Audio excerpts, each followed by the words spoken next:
Ito, paso ito ni Ninong.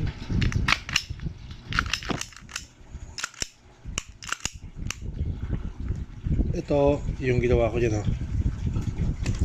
Tatanggalin ko pa sa'yo, Ninong. You're the best one. Gusto na yun? Ito ba yun? Ito nga yan. Kapisado na kita. Ito. Ang tigas.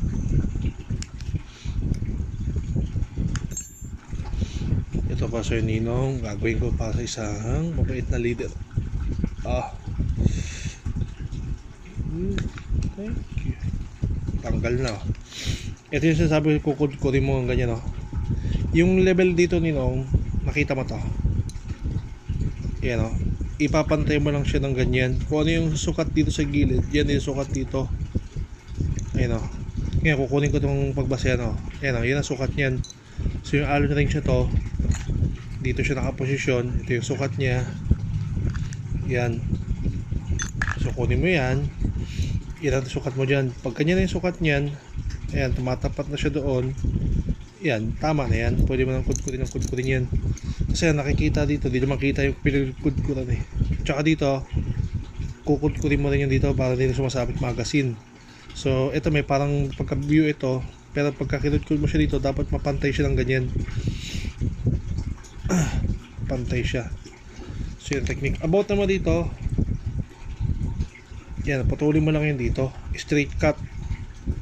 Straight cut, medyo hindi na naman pantay pagkakagupit ko. Pero kita mo, pwede na, oh.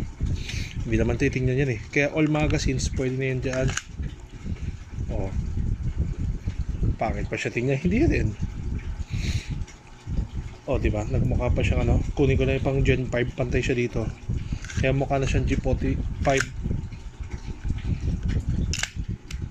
Wala naman bala. Ayan, ganyan na, Ninong. So ayan, kita mo na. Ayan, cut. Sukatan natin siya. Ayan, sakto yung bilog dyan. See? Sukat nito sa gilid, ganun din. Pinantay ko lang. So hindi ko na kinailangan pahirapan sarili ko. Then balik ko siya.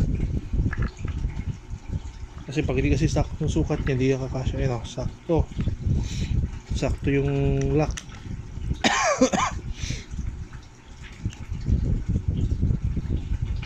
Okay, ilalak ko na yan. Aray, put. Ayan. Okay. At apakatibay talaga ng grip ng mga BFC. Hindi talaga masisira.